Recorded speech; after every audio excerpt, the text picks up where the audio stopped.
Hi, இன்னைக்கு வந்து ஒரு ஸ்டோரி சொல்ல போகிறேன். இது தெனாலிராமன் விகட கதைகளில் 10வது ஸ்டோரி. ஸ்டோரியோட டைட்டில் என்னென்னா கூன் நிமிர்ந்த கதை. இதுதான் வந்து ஸ்டோரியோட டைட்டில். ஸோ வந்து இந்த ஸ்டோரியில் யார் இருக்காங்கன்னா, ஒரு துறவி இருக்கார். அந்த துறவிக்கு வந்து ஒரு ஃப்ரெண்ட் இருக்காங்க. அவர் யாருன்னா, ஒரு வந்து அந்த ஊர்லேயே வந்து துணி துவைக்கிற ஒரு பர்சன். ஸோ அவர் தான் வந்து இந்த துறவிக்கு ஃப்ரெண்டு. ஸோ இந்த துறவி என்ன பண்ணுறாருன்னா, நாகத்தாளி அப்படின்ற ஒரு மூலிகையை வச்சு ஒரு மருந்து ஒன்று ரெடி பண்ணுறாரு. அது கூட சில பொருட்கள், மயக்கம் தரக்கூடிய சில பொருட்களை சேர்த்து ஒரு மருந்து ரெடி பண்ணுறாரு. ஸோ என்ன பண்ணுறாருன்னா, அந்த ஃப்ரெண்டோட ஹெல்ப்போட அந்த ஊர்லலாம் யார் யார் நோயாளிகள் இருக்காங்க அப்படின்றத தெரிஞ்சுக்கிறாரு. தெரிஞ்சுக்கிட்டு அவங்கக்கிட்ட போய் பேசி கன்வின்ஸ் பண்ணி என்ன பண்ணுறாருன்னா, இந்த மருந்தை வந்து அவங்களுக்கு விற்கிறாரு. விற்றோடனே அந்த அந்த பர்சனும் வந்து நோய் குணமாயிரும் அப்படின்னு சொல்லி அந்த மருந்தை சாப்பிட்றாங்க. சாப்பிட்டு சில பேருக்கு என்ன ஆகுதுன்னா, மைண்டு வந்து சேஞ்ச் ஆகிடுது, பைத்தியம் பிடிச்ச மாதிரி ஆயிடுறாங்க. சில பேர் இறந்தும் போயிடுறாங்க. இதே மாதிரி தான் அந்த துறவி வந்து எல்லாத்துக்கும் பண்ணிகிட்ருக்காரு. அந்த ஊர் ஃபுல்லாக அப்படியே அவரோட மருந்தை விற்கிறேன்னு சொல்லி விற்றுட்ருக்காரு. ஸோ இந்த நியூஸ் வந்து தெனாலிராமனுக்கு தெரிய வருது.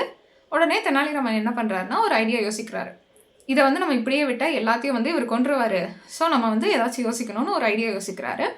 யோசித்து என்ன பண்ணுறாருன்னா, இந்த துறவிக்கிட்ட போய் எங்கள் சொந்தக்காரங்க ஒருத்தங்க இருக்காங்க, அவங்களுக்கு வந்து எத்தனை எத்தனை டாக்டர்ஸ் கிட்ட பார்த்தாலுமே வந்து அந்த நோய் வந்து குணமாக மாட்டேங்குது, நீங்கள் தான் வந்து எப்படியாச்சும் ஹெல்ப் பண்ணணும் அப்படின்னோடனே இந்த துறவி வந்து, நான் வந்து எப்பேற்பட்ட நோயாக இருந்தாலும் ரெடி பண்ணிடுவேன், என்னோட மருந்தை சாப்பிட்டா எதாக இருந்தாலும் குணமாயிரும் அப்படின்னு சொல்லி நான் வந்து ஹெல்ப் பண்ணுறேன் அப்படின்னு சொல்லி இந்த துறவி வராரு.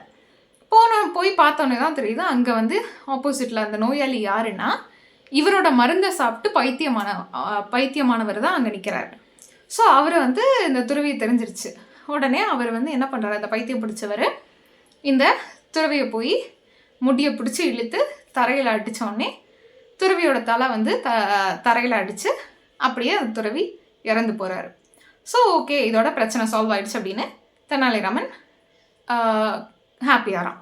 ஸோ அப்படி இருக்கும்போது இந்த நியூஸ் வந்து யாருக்கு போகுதுன்னா, ராஜாவுக்கு இந்த நியூஸ் வந்து தெரிய வருது. உடனே ராஜா வந்து எல்லாத்தையும் கூப்பிட்டு கேட்குறாரு, என்ன எதாக இருந்தாலும் நீங்களே பண்ணிக்கிட்டா நான் ராஜான்னு எதுக்கு இருக்கேன்? ஸோ எதாக இருந்தாலுமே வந்து ராஜா கிட்டே தான் ஃபஸ்ட்டு வரணும்.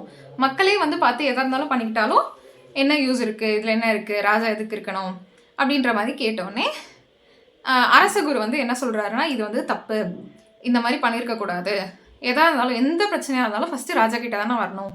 அதனால வந்து நீங்கள் என்ன பண்ணுங்கள், தரையில் வந்து மண்ணை தோண்டி தெனாலிராமன் கழுத்து வரைக்கும் மண்ணை வச்சு புதைச்சி அவரோட தலையை வந்து யானையால் மிதிக்க வச்சு கொன்றுங்க, இப்படிப்பட்ட மரண தண்டனையை வந்து தெனாலிராமனுக்கு கொடுங்க அப்படின்னு சொல்லி அந்த அரசகுரு சொன்னோடனே ராஜாவும் சரி ஓகே, தெனாலிராமனுக்கு மரண தண்டனை விதிக்கப்படுது அப்படின்னு சொல்லி ஆர்டர் பண்ணிடுறாரு. ஸோ அப்படி இருக்கும்போது என்ன பண்ணுறாங்கன்னா, காவலர்கள் வந்து தெனாலிராமனை கூட்டிகிட்டு போகிறாங்க. தெனாலிராமன் இந்த இடத்துல என்ன பேசினாலுமே ராஜா கேட்குற நிலமையில இல்லை. ஸோ வந்து தெனாலிராமனை கூட்டிகிட்டு போகிறாங்க. கூட்டிகிட்டு போய் ஊருக்கு வெளியே இருக்க எல்லையில் வந்து மண்ணை தோண்டி தெனாலிராமனை கழுத்தளவுக்கு புதைச்சிட்டாங்க. ஸோ இப்போ கழுத்து மட்டும்தான் வெளியே இருக்குது. உடனே என்ன பண்ணுறாங்க, காவலர்கள் வந்து சரி நம்ம போய் யானையை கூட்டிகிட்டு வரலான்னு சொல்லி போயிடுறாங்க. தெனாலிராமனுக்கு என்ன பண்ணுறதுன்னு தெரியல, கழுத்தளவுக்கு மண்ணை வச்சு மூடிட்டாங்க, எதுவுமே பண்ண முடியாது, அப்படியே யோசிச்சுட்டு இருக்கான். அந்த டைமில் யார் வராங்கன்னா, அந்த துறவியோட ஃப்ரெண்டு, ஃபஸ்ட்டு ஒருத்தர் சொல்லியிருப்பேன்ல துணி துவைக்கிறவர், ஸோ அவர் வந்து அந்த இடத்துக்கு வராரு. கழுத்து மேலே வந்து அழுக்கு துணியெல்லாம் மூட்டையை வச்சு கொண்டுட்டு அந்த வழியாக வராங்க.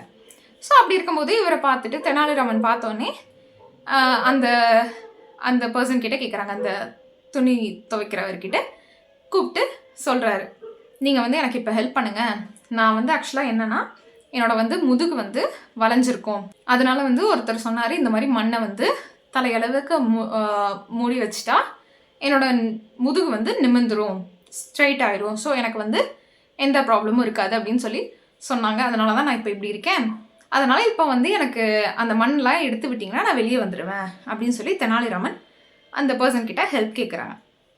உடனே அவரும் வந்து சரி ஓகே அப்படின்னு சொல்லி ஹெல்ப் பண்ணுறாரு, எடுத்து விடுறாரு எல்லாத்தையும் மண்ணெல்லாம். எடுத்து விட்டோன்னே தெனாலிராமன் வந்து வெளியே வந்து அப்படியே கை கால்லாம் அசைச்சு அவனுக்கு வந்து குணமான மாதிரி ஆக்டிங் பண்ணி ஹாப்பியான மாதிரி ஆக்ட் பண்ணுறான். ஸோ இதை பார்த்தோன்னே அவருக்கும் வந்து ஆசை வந்துருச்சு. ஏன்னா வந்து அவரும் வந்து ஃபிசிக்கலி சேலஞ்சுடு, முதுகு வந்து வளைஞ்சிருக்கும். ஸோ வந்து அவருக்கும் வந்து ஆசை வந்துருச்சு, நம்மளும் போய் இந்த மண்ணுக்குள்ளே உட்காந்துருந்தா நமக்கும் வந்து முதுகு நிமிர்ந்துரும், நம்மளும் வந்து ஹாப்பியாக இருக்கலாம் அப்படின்னு சொல்லி எனக்கு இது உதவி பண்ணுங்க அப்படின்னு சொல்லி போய் அந்த குழிக்குள்ளே வந்து அவர் உட்காந்துட்டு தெனாலிராமனோட உதவியோட மூட வச்சுக்கிட்டான். ஸோ அப்படி இருந்துட்டு அடுத்து என்ன சொல்கிறான்னா, இந்த கழுதையை வந்து என்னோட ஒய்ஃப் கிட்ட கொண்டு போய் சேர்த்துருங்க, அந்த துணியையும் கழுதையும் வந்து ஒய்ஃப் கிட்ட கொண்டு போய் விட்டுருங்க.